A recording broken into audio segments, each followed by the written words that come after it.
Democracia para que te quero? Esta é a pergunta que a TSF lança aos alunos do ensino secundário de norte a sul de Portugal continental. Estamos hoje em Bragança, na escola secundária Emílio Garcia. Vamos falar de direitos políticos e civis. A nossa conselheira científica é Daniela Nunes, que é politóloga, tem uma tese de mestrado sobre a democratização dos países de leste da Europa e está a desenvolver a tese de doutoramento com o mesmo tema. Daniela, bem-vindo. Vamos ao lançamento do tema de hoje. Boa tarde a todos, é um gosto muito grande estar aqui convosco. Começo por vos felicitar aos alunos e também ao professor Alberto, felicitar-vos pelo vosso interesse e também pelo vosso empenho ao longo das últimas semanas. É muito importante manter-vos a vocês, jovens, ligados a esta temática que é a democracia e muito em particular à subtemática que hoje nos traz aqui, como disse o Fernando, que são os direitos civis e políticos. Como hão de saber todos, a democracia só o é, entre outras coisas, quando estes direitos estão garantidos a todos os cidadãos e cidadãs. Portanto, vai ser muito interessante ouvir-vos falar acerca deste pilar democrático, perceber como é que vocês percepcionam estes direitos e como é que acham que eles podem ou não podem estar hoje ameaçados. Mas eu gostava de começar por sublinhar o seguinte: estes direitos não são meras garantias jurídicas e abstratas, portanto, não são, na verdade, na prática, direitos políticos e civis são aquilo que nos transforma a todos nós, indivíduos, em cidadãos de facto. Por um lado, os direitos civis são aqueles que asseguram as nossas liberdades mais básicas, portanto, a liberdade de expressão, a liberdade religiosa, a liberdade de todos perante a lei, o direito à privacidade, estes são alguns exemplos. E também são estes direitos que protegem cada pessoa contra os abusos do Estado ou de qualquer outra forma de poder. E, portanto, como podem imaginar, sem direitos civis não há lugar à conversação, não há lugar ao pensamento político, como é de resto aquilo que vamos estar aqui a fazer hoje, que é a debater e a conviver democraticamente.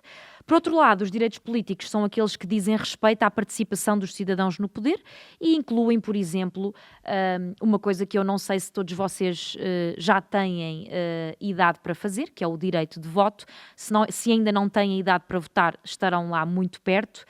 Ou o direito de ser votado também, é claro. Além disso, inclui também o direito à organização política, portanto, de formar partidos ou outros movimentos sociais. E se quiserem, do ponto de vista democrático, estes direitos são o coração da democracia. Porque é precisamente por via destes direitos que nós podemos ser parte da governação e não sermos apenas governados.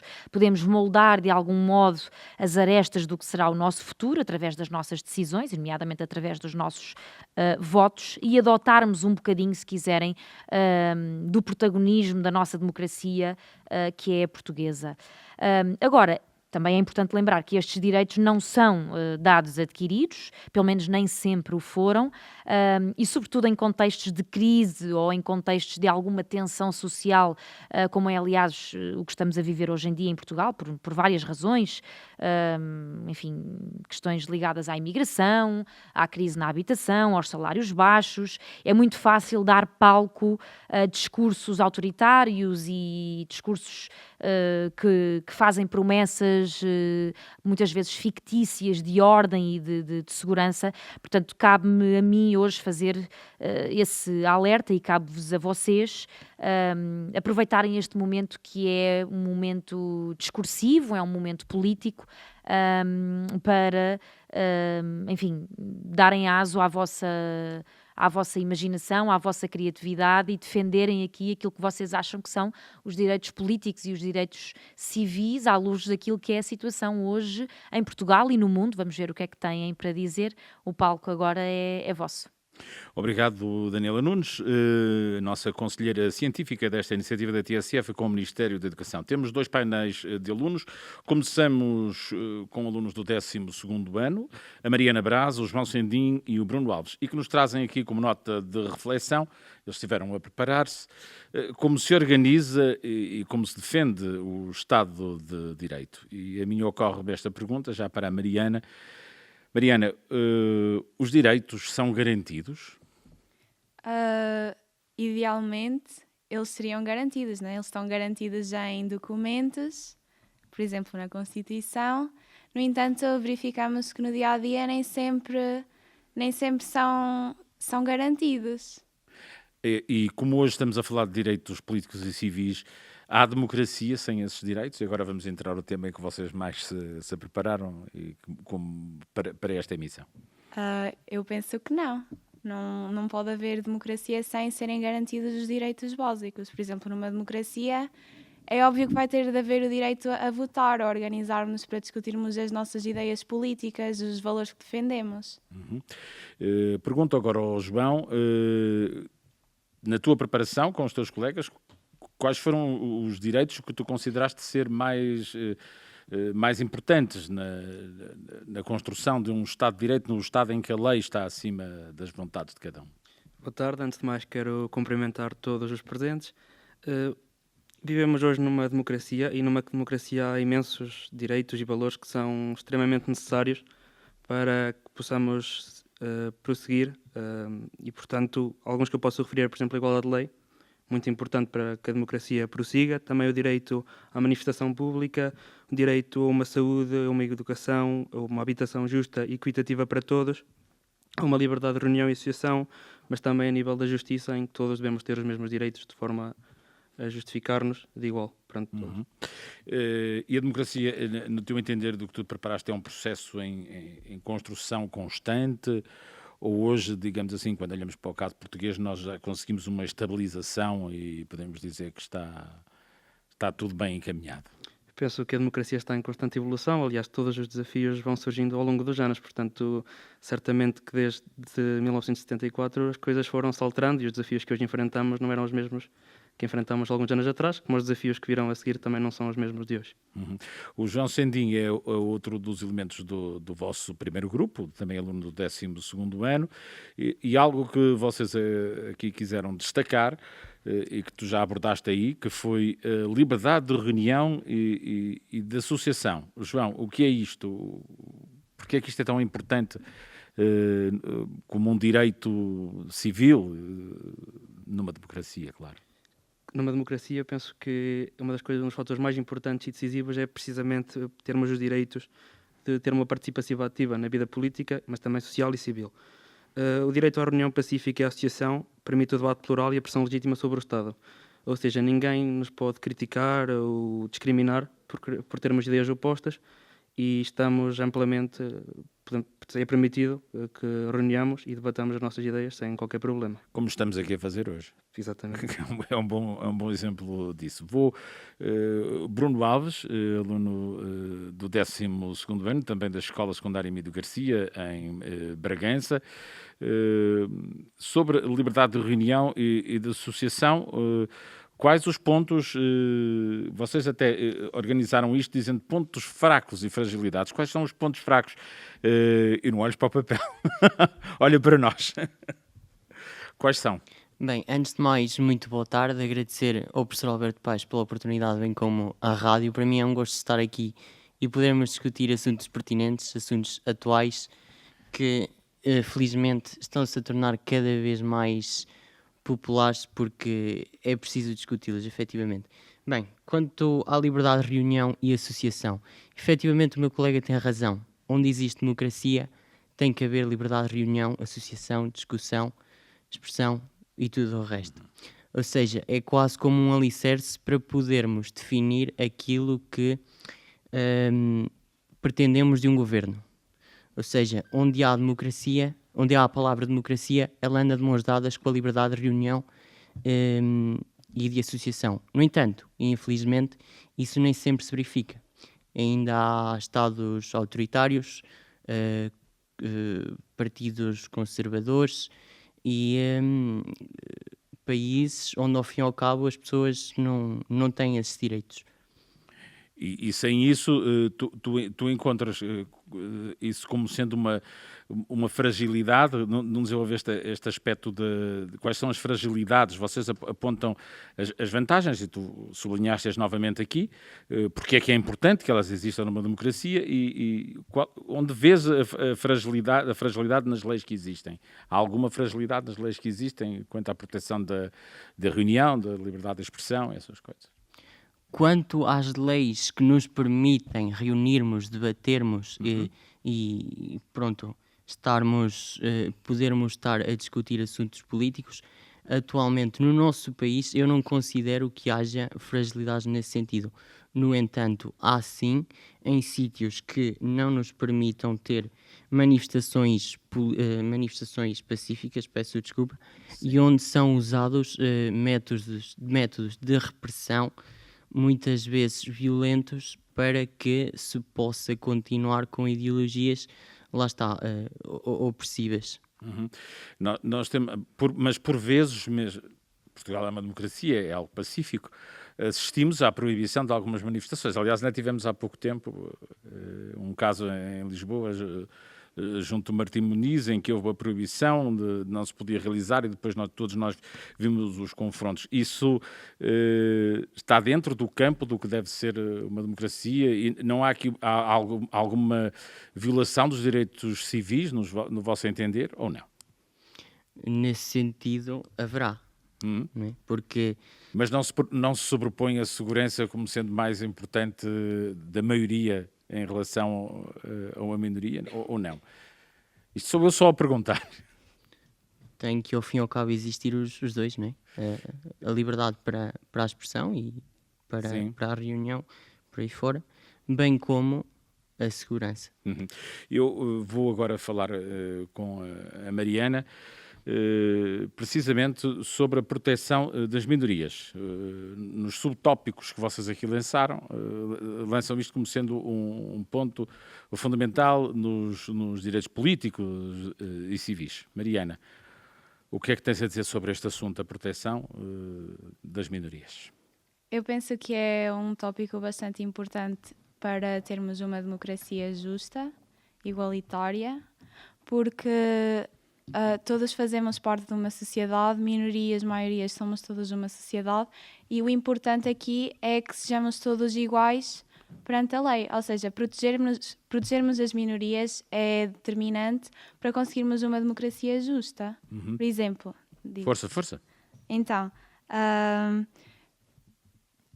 o ideal seria que todos pudéssemos sentir que fazemos parte da sociedade e que todos podemos participar na democracia, sentir que todos temos um papel importante na democracia, independentemente de etnias, de nacionalidades, pronto, esse tipo de coisas. Etnias e nacionalidades, estás-te a referir também aos imigrantes, aos que vêm de fora? Sim. Como sendo...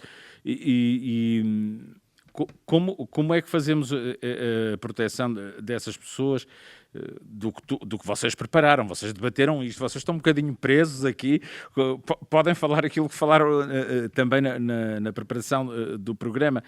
Onde é que vocês encontram algum conflito de interesses, alguma parte mais frágil nesta relação entre, digamos assim, para facilitar os direitos das maiorias e os direitos das minorias? É que depois isto também cria alguma confusão na cabeça de toda a gente, não é? Sim, mas o assunto em si consegue ser um bocado controverso, porque temos aqui, por exemplo, no caso dos imigrantes, muitos não consideramos que eles tenham o mesmo direito de intervir politicamente, porque podem não ser considerados residentes como nós, ou lá está o caso em que se diz que eles abusam dos serviços. E, no entanto, acho que temos que ter sempre a garantir a integração, por exemplo, não excluir por questões linguísticas, de linguagem, não sei.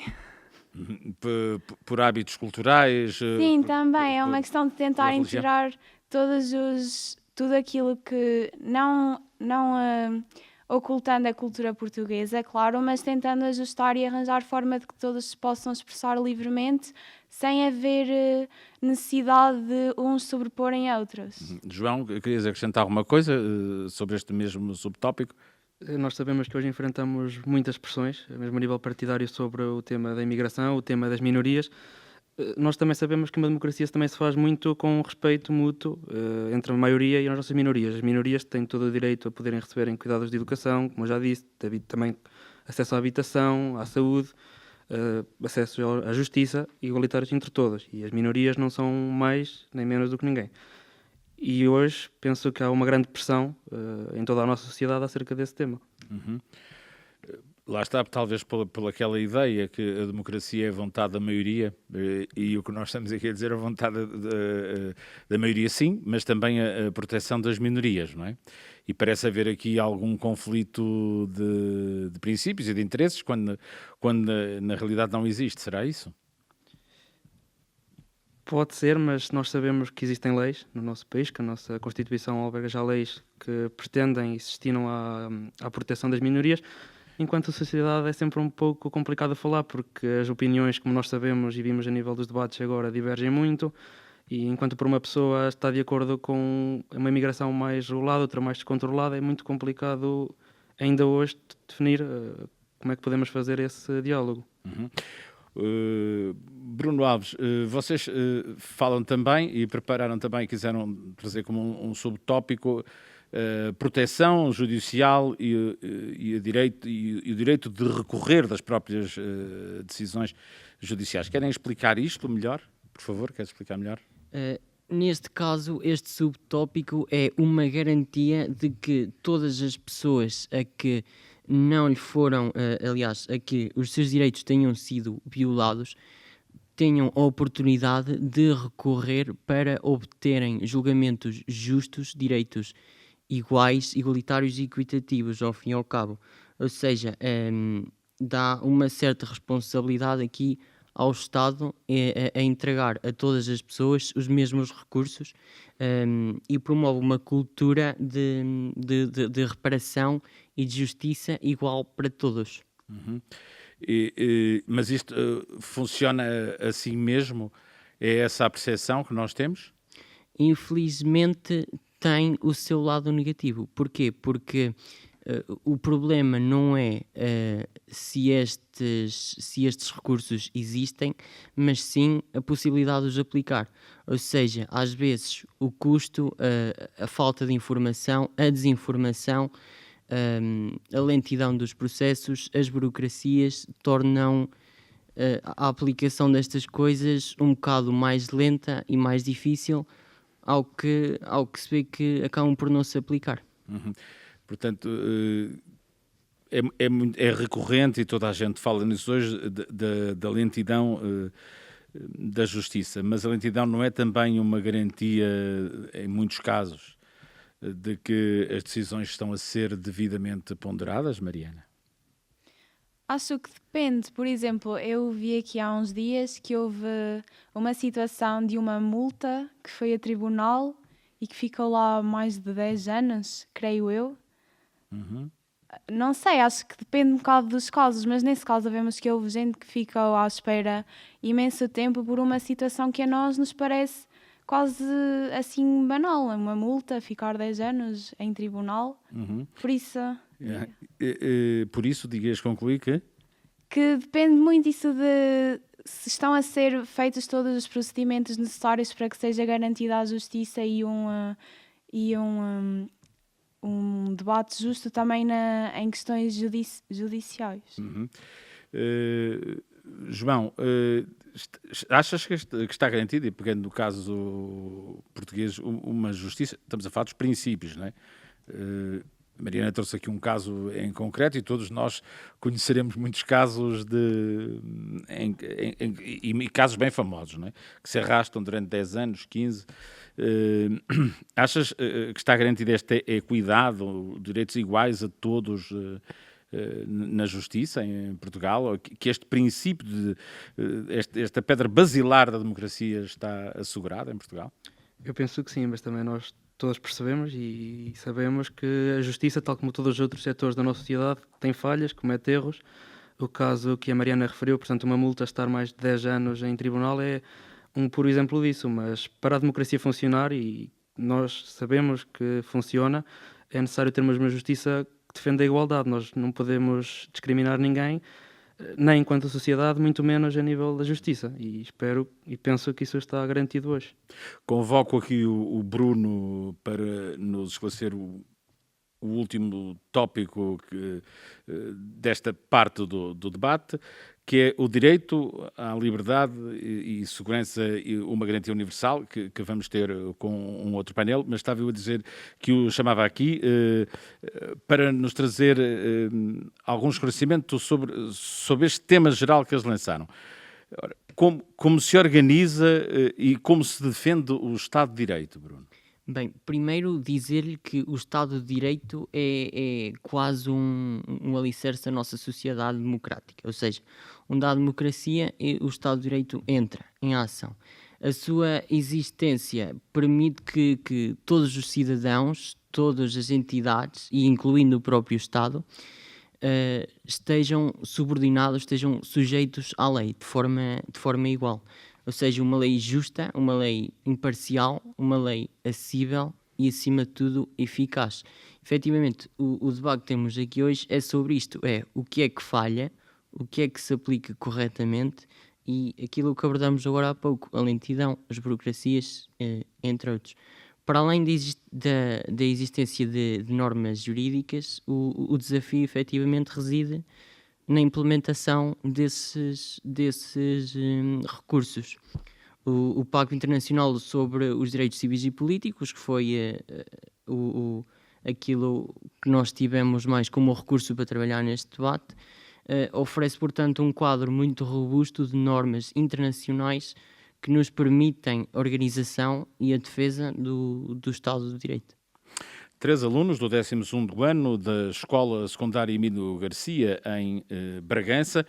Estamos a falar de direitos políticos, direitos civis, neste grande tema que é, nesta grande casa, que é a democracia. A Daniela Nunes, nossa conselheira científica nesta iniciativa da TSF em parceria com o Ministério da Educação, faz-nos agora aqui as notas intermédias sobre o curso do debate. Bem, ao princípio estavam assim um bocadinho tímidos, mas depois acabámos por falar aqui de coisas muito importantes e de grandes chavões, não só da democracia, mas também dos direitos civis e políticos, que é a subtemática que nos traz aqui hoje.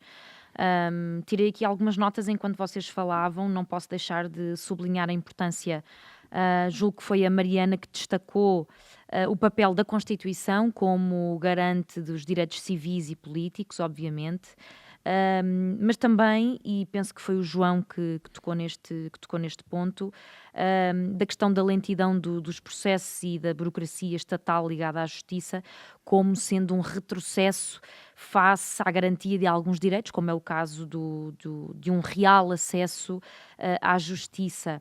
E depois o Bruno também disse aqui qualquer coisa de muito importante, que é, agora no final, a democracia está alicerçada a um Estado de Direito numa espécie de relação de simbiose em que uma não existe sem o outro, ou vice-versa, não é?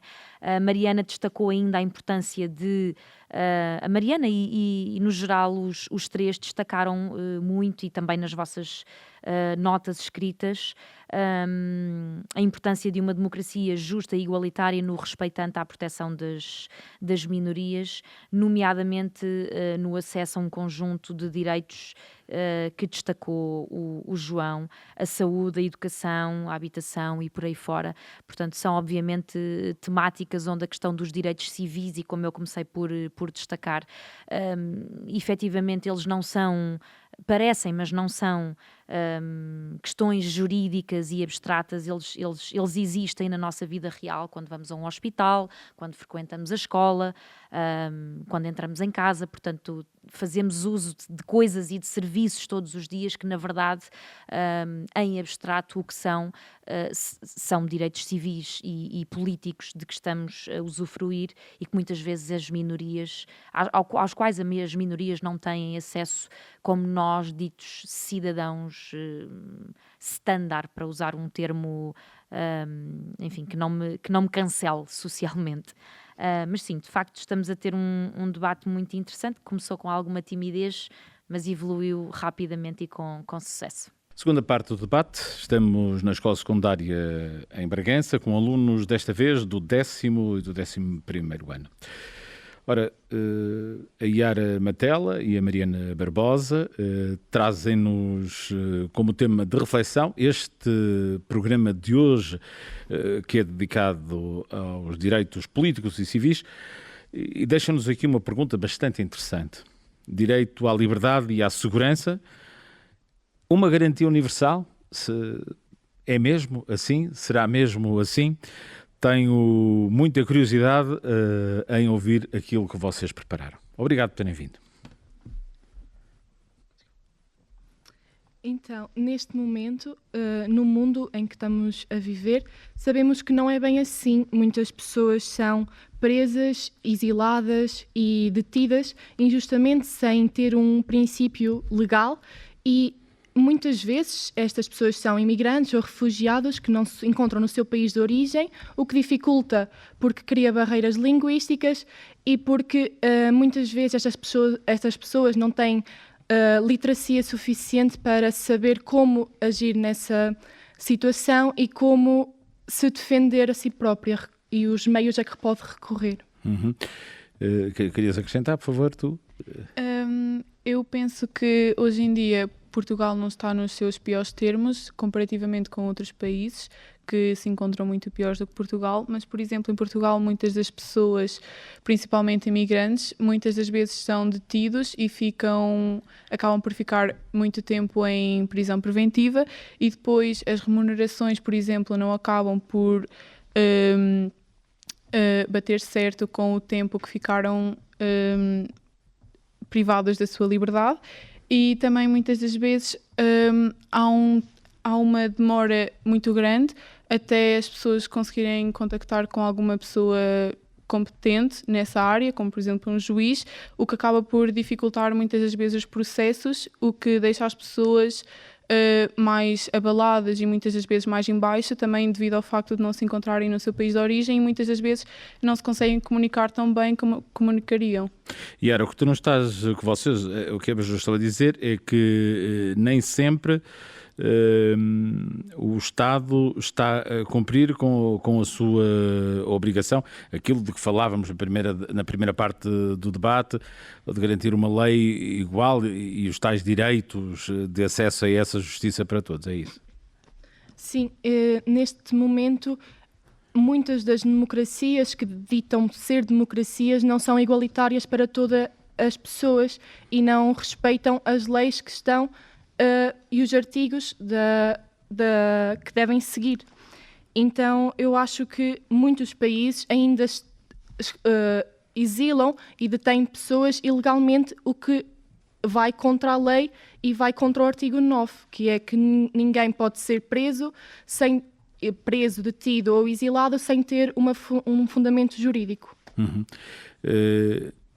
Vocês consideram que essa é a pedra basilar, é o fundamental nos direitos políticos e civis?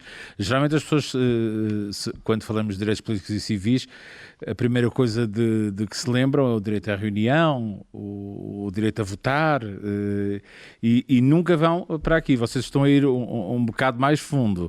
Porquê? Porque a utilização abusiva da lei intimida os cidadãos? Muitas das vezes pode intimidar, e nós decidimos escolher este tema mais ligado à liberdade e à segurança porque hoje em dia tem-se ouvido falar cada vez mais destas coisas dos imigrantes e nós consideramos que seja muito importante falar sobre isso devido ao facto também de não haver muitas pessoas a falar sobre isso, e achamos, a nosso ver, é também preciso falar de temas que não são assim tão abordados e que hoje em dia cada vez mais se estão a aprofundar e a ficar mais drásticos para pessoas não tão nativas portuguesas, mas também imigrantes.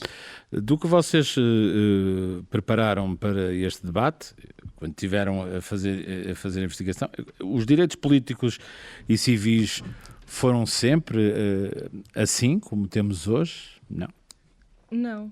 Não. Neste momento estamos muito melhor do que antes, quando não existia democracia, mas mesmo assim há, com certeza, leis que não estão a ser seguidas e leis que o próprio governo não está a seguir ao sobrepor o seu poder às leis escritas na Constituição. Uhum. O Rodrigo Sá e a Leonor Gomes, o Rodrigo é aluno do 11º ano, a Leonor do 10º, trazem aqui um tópico: expressar sem reprimir, e depois dizem desafios na aplicação do artigo 19º. O que é o artigo 19º? Quem explica?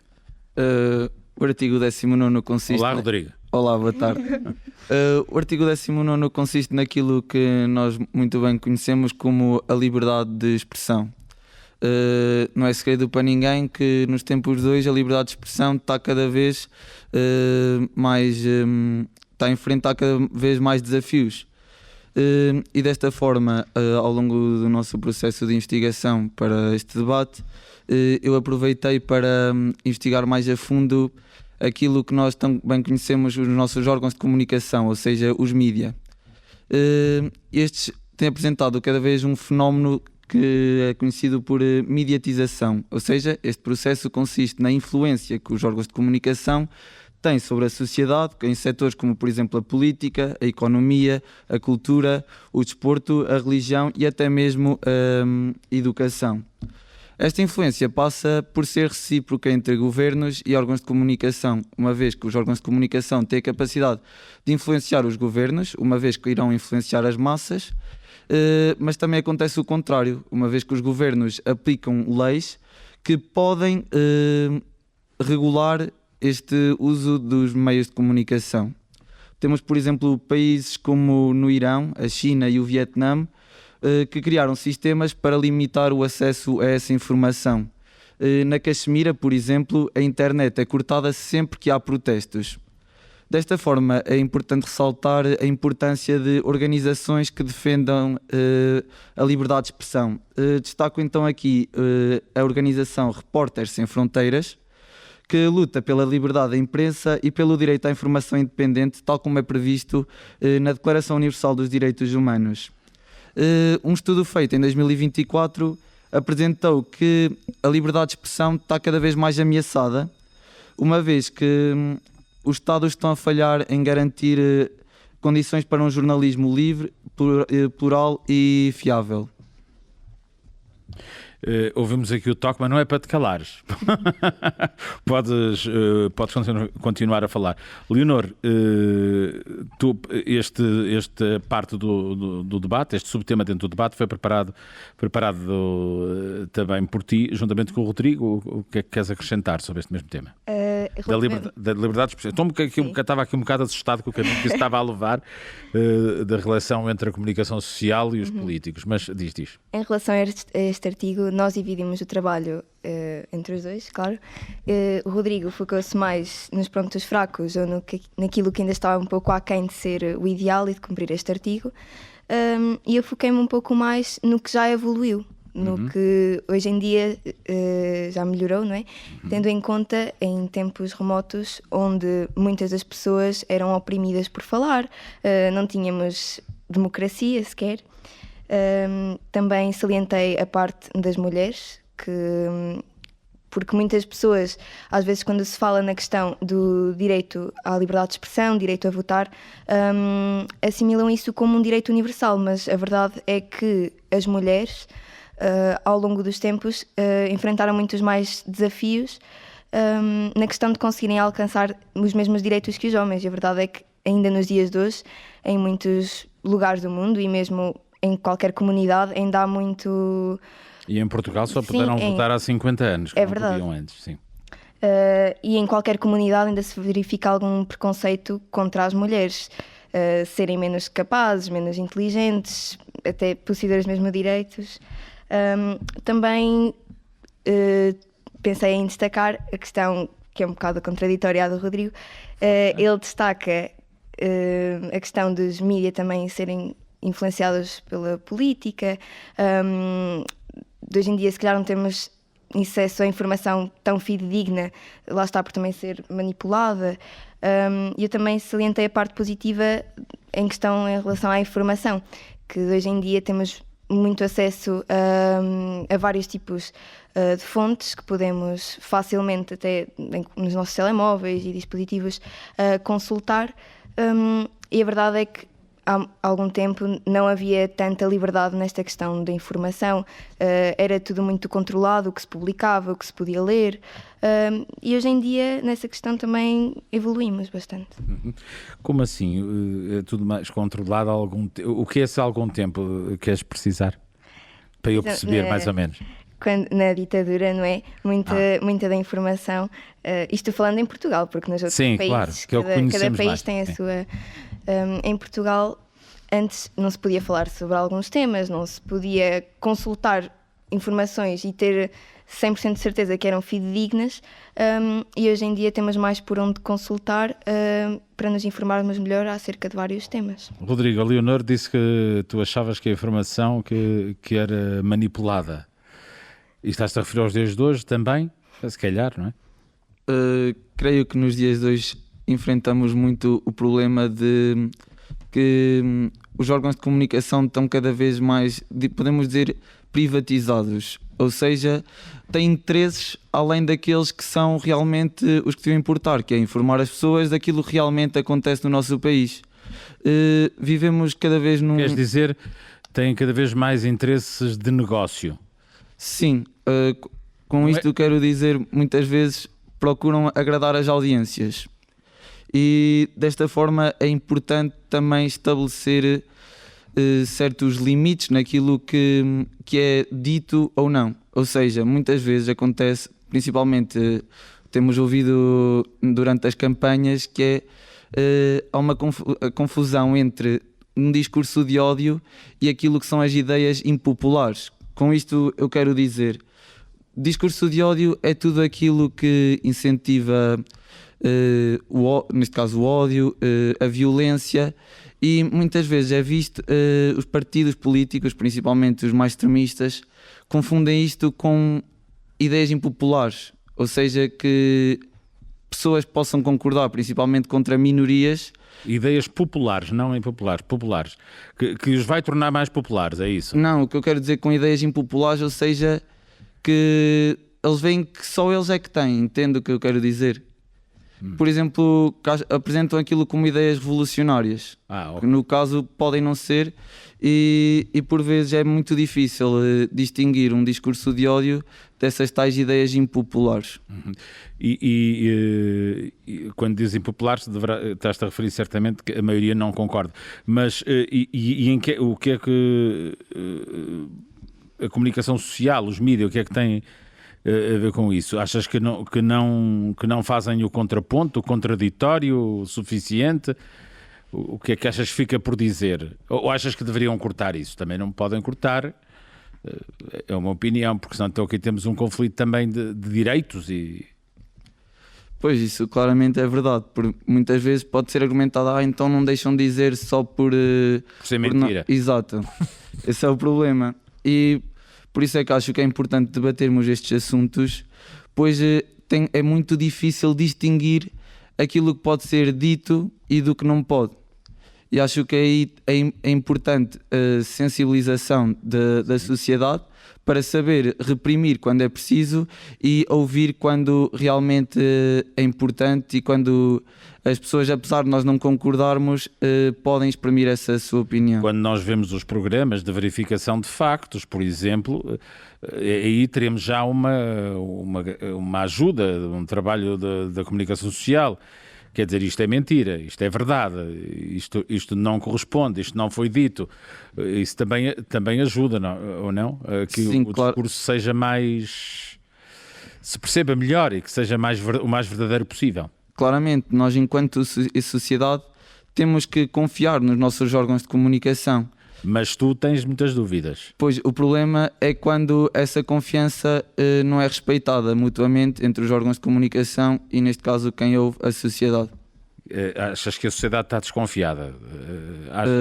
Nos dias de hoje, sim. Uhum. E Rodrigo Sá, aluno do 11º ano, achas que isso é compensado nas redes sociais ou ainda é pior? Claramente as redes sociais hoje oferecem um leque maior de possibilidades para o acesso à informação. E eu agora que sou mauzinho também um leque maior de mentiras. Exatamente, aí está o problema, é que principalmente organizações que têm cargos, ou seja, uma posição social mais elevada, uma maior riqueza, têm a capacidade de controlar estes meios de comunicação. Ou seja, saber filtrar aquilo que as pessoas irão ouvir. E é importante não haver esse controlo por parte principalmente dos governos. Penso que ainda há não é um retrocesso, mas falta evoluirmos nesse aspecto. E é preciso realmente que as pessoas tenham acesso àquilo que é a verdade. Porque por vezes a mentira pode agradar, mas a verdade será sempre a verdade. E isto porque estou particularmente interessado em ouvir. Vocês acham, e vou à Mariana Barbosa, aluna do 10º ano, sobre este mesmo assunto, que essa percepção na opinião pública, essa ideia de que nem sempre a verdade está a chegar como devia, se deve ao facto... O Rodrigo abordou isso ali também, tem muitos conceitos abordados, se deve ao facto de, por exemplo, os órgãos de comunicação social, toda a gente falar hoje, que vivem com grandes dificuldades financeiras? Sim, eu acho que sim, porque muitas das vezes os órgãos acabam por nos passar informações que nem sempre são verdadeiras e nós muitas das vezes acreditamos, porque acreditamos que, quer dizer... canais televisivos que passam na televisão não estejam, por exemplo, não estejam a passar informações certas e verdadeiras e nós estamos a acreditar neles e muitas das vezes não nos estão a passar informações certas. Yara, isto é um bocadinho grave, qual é a tua opinião? Estamos a achar que afinal... Não... É sem dúvida é importante, os órgãos de comunicação são importantes porque senão viveríamos num mundo em que nem conhecemos a sociedade em que vivemos e os órgãos de comunicação são certamente fundamentais para conhecer quer a nossa sociedade, quer a sociedade que nos rodeia e os problemas que acontecem no mundo.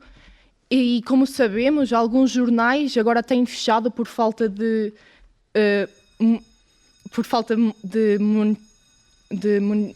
dinheiro e eu acho que é sempre importante que os meios de comunicação sejam algo em que a sociedade possa confiar, em que a sociedade possa acreditar no que está a ler e no que está a ver, quer nos jornais, revistas, na televisão, nas rádios. No.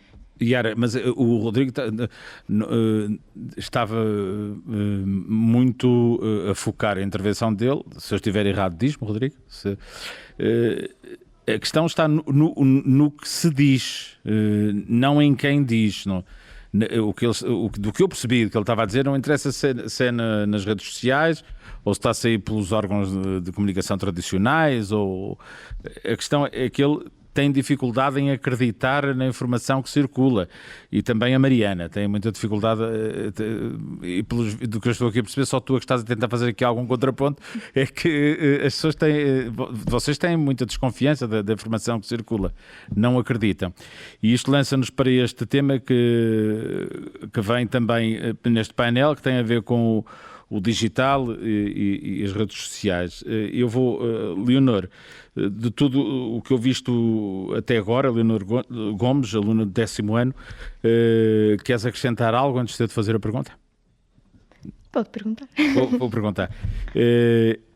Encontras alguma diferença, então, entre o que é passado, transmitido, seja onde for, pelos órgãos de comunicação social ou pelo que corre na internet, nas redes sociais, por exemplo?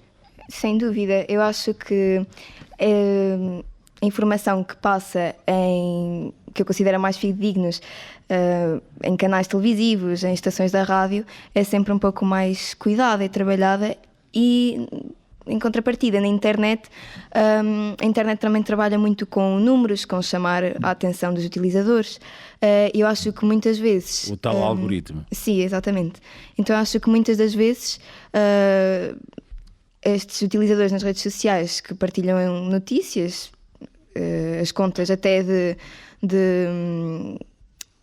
empresas fidedignas, de televisão também, acho que quando toca a redes sociais, tentam sempre utilizar o clickbait, não é? Chamar a atenção dos utilizadores e, por vezes, de uma forma tão desesperada que acabam por focar até em algo que não é muito importante. Fidedigno, não é muito importante, e o que fazem muitas vezes é também, por exemplo, agora na questão das eleições, pegarem partes do debate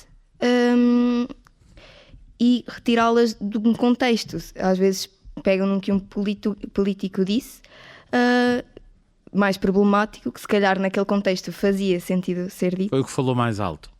Exato, e decidem destacar aquilo para poderem ter mais visualizações, e isso também acontece em questões que não estão relacionadas à política. Sempre que surge algo nas redes sociais que dá muitas visualizações, qualquer tema, também procura-se sempre encontrar notícias e publicar também textos, fazer publicações em relação a esses acontecimentos, de modo a gerar também mais visualizações e atrair mais pessoas às páginas. E tanta importância que estamos a dar, como já percebemos, é considerado um direito civil fundamental, o direito a uma informação fidedigna. Rodrigo, como é que nós conseguimos este equilíbrio? Tu pensaste aqui em alguma solução, porque tu lançaste aqui o tema, lançaste aqui a confusão. Penso que atualmente realmente existe aqui uma barreira digital, ou seja, há um controlo que nós às vezes não sabemos que ele existe, mas este controlo pode ser também utilizado de forma boa. Com isto quero dizer, como já referi anteriormente, para não permitir que discursos de ódio cheguem aos nossos telemóveis, no caso, computadores, televisões, e que realmente aquilo que pode ser importante para a nossa sociedade chegue até nós. Uhum. Isso seria uma espécie de um polícia. Nós já tivemos países que o tentaram aplicar, algumas redes sociais, o Facebook, o antigo Twitter, o X também tentou aplicar, mas agora até desapareceu tudo nos Estados Unidos, já não há outra vez a verificação, mas isso muitas das vezes era feito também por inteligência artificial e nem sempre, quando havia um corte de algo que estava, nem sempre essa informação estava errada. Mas achas que o caminho deveria passar por aí? Temos que ter mais polícias na internet ou nas redes sociais? Sim, o problema eu acho é que, como referiu, quando essa filtragem era feita, muitas vezes era feita de forma incorreta. Porquê? Porque quem fazia essa filtragem eram, no caso, não eram os donos das empresas, mas as pessoas que trabalhavam para a empresa. E se calhar não convinha tanto à empresa, no caso. Desta forma, penso que é importante renovar quem é que faz essa filtragem, porque no mundo em que vivemos é importante também aplicar leis digitalmente. Com isto quero dizer o que se pode dizer ou não nas redes sociais, como já referi. Uhum. O que tu dizes é que não se podem dizer mentiras, é isso? Creio que sim. Mas mentir também não é um direito, Leonor Gomes? Bom, mentir depende da situação, não é? Mas acho que quando é uma questão séria como a da comunicação, o que deve prevalecer é a vontade de espalhar as notícias fidedignas e não procurar só números e visualizadores. Uhum. E Armantela, nós estamos a chegar aqui a uma conclusão que os mecanismos de controlo são algo muito importante na democracia, mesmo no digital. Sim, é claro que é importante porque muitas vezes nas redes sociais, principalmente, as pessoas publicam e fazem um discurso, às vezes até de ódio, sobre assuntos... Provocador, era uma boa palavra. Exato. Que tu ias usar. Exato. Provocador e às vezes utilizam frases descontextualizadas que não se aplicam àquela situação que alguém disse, mas não disse naquele momento, e ontem deu na televisão umas frases também que foram descontextualizadas e foram aplicadas em momentos em que elas não se deveriam ter sido aplicadas, para fazer com que alguém da sociedade seja diminuído ou até mesmo cancelado, por assim dizer. Mariana Barbosa, quem é que deveria fazer esse controlo? Vamos fazer agora uma ronda sobre este tema. Não sei, mas certamente, como o Rodrigo disse, certamente... O Rodrigo diz que não devem ser as empresas. Pois. E a Leonor também não. Exatamente. Pessoas... Não devem ser as empresas. Ou seja, não deve ser o Facebook, não Sim. Não deve ser o X, Porque, como o Rodrigo disse... nem o TikTok. Esqueci-me do TikTok, desculpem lá, é da idade. Como ele disse, as pessoas, se forem pessoas a fazer isso da própria empresa que vai publicar o artigo, muito provavelmente iriam manipular de certa forma os resultados, porque lá está, o fim que todos querem basicamente seria o dinheiro. E se sabem que se calhar manipulando uma notícia ou outra, um detalhe ou outro, iriam ganhar mais dinheiro, provavelmente não iam verificar as notícias de uma maneira que elas deveriam ser verificadas. Por isso acho que deveria ser alguém que não tivesse... Um organismo. Um organismo. Sim. Independente. Como por exemplo... Estado. Sim. Leonor Gomes, quem deveria controlar? Eu acho que neste caso nós nunca vamos poder controlar a questão financeira, porque a verdade é que as empresas, por muito que tenham como intenção divulgar notícias, informar as pessoas, por trás há salários para pagar, há toda uma questão financeira para gerir. Portanto, acho que vai ser sempre um pouco... Sim, mas acho que vai ser sempre um pouco difícil controlar, porque há esta questão de dinheiro. Eu acho que a solução para esta questão de notícias falsas e informação manipulada passa muito pela educação e literacia digital das pessoas. Acho que os próprios cidadãos é que deviam ser começados a ensinar. O risco de, quando estivermos todos já muito bem informados, já não haver nada para... Claro, sim, mas, por exemplo, se nós encontramos alguma informação, antes de acreditarmos cegamente nela, também podemos sempre consultar outras fontes, podemos sempre verificar, tirar a nossa própria opinião, porque não é por alguém nos estar a dizer que algo é real, que de facto tem que ser real. Nós podemos investigar mais sobre os assuntos que quisermos. Rodrigo, o problema é que tu também não... Quem é que vai verificar também podes não acreditar, ou seja, nós hoje estamos numa fase em que desconfiamos de tudo, não é? Exatamente. Desta forma, gostaria então de destacar o papel que já falámos aqui dos polígrafos, ou seja, dos verificadores de factos. Só que o problema é que caímos noutro problema, que é quem é que constitui estes verificadores de factos? Também... Quem é que verifica os factos verificados pelos verificadores? Exatamente. Por isso, acho que vai haver sempre um ambiente de desconfiança, mas é importante aumentar a confiança. Ou seja, temos de confiar e nós mesmos saber o que pode ser ou não verdade. E como é que nós vamos saber isso? Verificando se alguém verificou, se estava bem verificado. Mas, de facto, a discussão que estamos a ter aqui é muito importante. Um debate muito, muito interessante, como as coisas evoluem, de facto, e eu há pouco salientava que neste debate de direitos políticos e civis que estamos a desenvolver na Escola Secundária Emílio Garcia em Bragança, muito pouco, aliás, nem foi abordado o tema das eleições como um direito fundamental. Falou-se de liberdade de expressão, mas aqui estamos a falar já de um novo estágio da liberdade de expressão. Ou seja, pode-se dizer tudo, mas mentiras, pronto, foi o que aqui apanhei, o que de facto, depois desta série de programas, e este não é o primeiro ano em que a Democracia para que Quero está no ar, nesta parceria entre a TSF e o Ministério da Educação, como tem vindo a evoluir a discussão. Vamos às notas finais da Daniela Nunes, nossa conselheira científica politóloga. Bem, este debate foi ligeiramente mais aceso do que o anterior.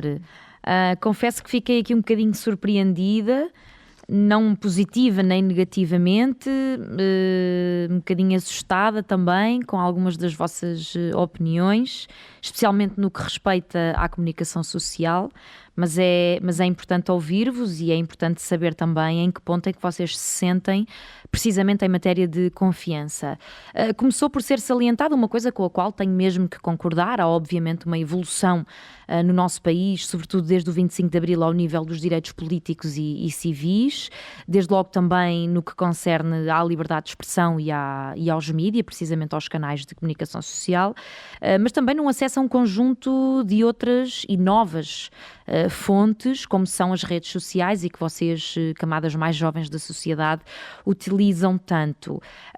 Tendo particularmente a discordar talvez com o Rodrigo, embora deva reconhecer-lhe alguma razão no que concerne ao problema da desconfiança. De facto, ela existe, não é? Não acha que é pelas mesmas razões que o Rodrigo acha, e gostava de, não vou tomar muito mais tempo, mas gostava de vos deixar com esta nota que a mim me parece muito importante.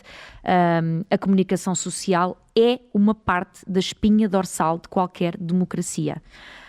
Sem comunicação social não há democracia, sem jornalistas não há democracia. Gostava de deixar isso aqui bem claro, assim como também gostava de deixar claro que há uma linha muito ténue que separa a liberdade de expressão da propagação de discursos como é o discurso de ódio, e nesse aspecto, e termino aqui, penso que os principais, eu não diria polícias, não gosto de utilizar esta expressão neste contexto, mas os principais educadores, para além dos nossos próprios pais, avós, da nossa família, e portanto dos nossos encarregados de educação, são as escolas e são os professores, e aproveito para dirigir um agradecimento especial ao vosso professor Alberto pelo seu trabalho.